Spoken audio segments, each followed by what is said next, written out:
So this particular victory, January 2nd, 1950, is a story that we can tell that inspires them now. So this current year, especially now today, everybody's wearing orange shirts, has orange cups. You know, we're all about, the tangerine today.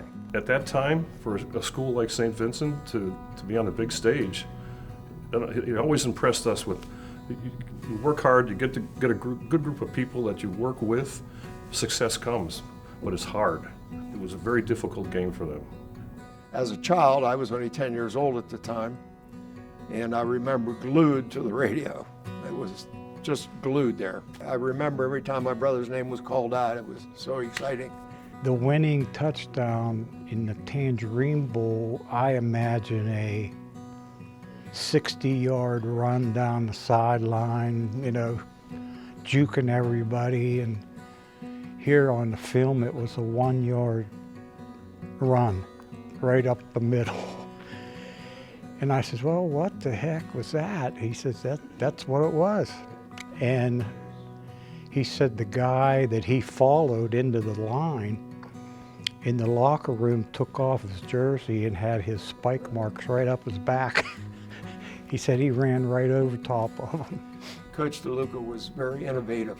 He started doing things that other teams didn't do. He actually put you back in a short punt formation, and that was the shotgun. That was essentially the shotgun that's used today. He loved his players, and I think he also gave them advice because he was a philosophical person and had thoughts about, the right way to live your life, especially if you were a young athlete. A lot of those guys stayed friends for years. In fact, when Don passed away recently, his daughter called my dad to let him know because they talked all the time.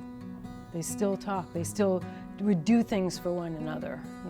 If you needed something, you called one of your buddies from the team from Saint Vincent. They had a glorious time. They were tremendous.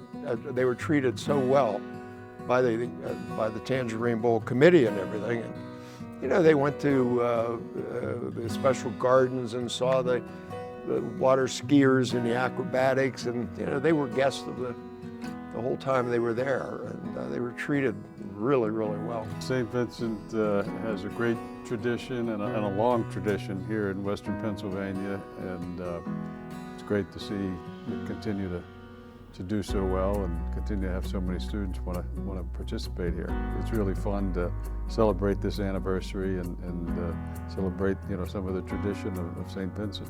When we have family members of the players and coaches who were able to come back and tell their story, and we learned so much about the excitement of that year and of that game. All these stories really engage and excite us, and we learn more about who we are. It's special. It's really special. I think it's beautiful that they're recognizing them because it was a big deal. And I think a lot of times people don't get recognition they deserve.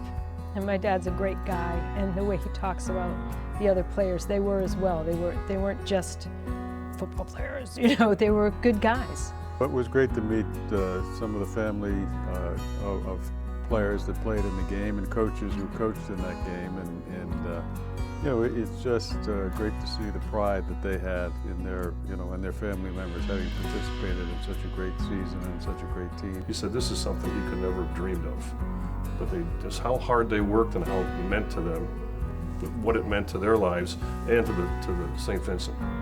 That's his legacy that he wants to have us remember, and I'll never forget it.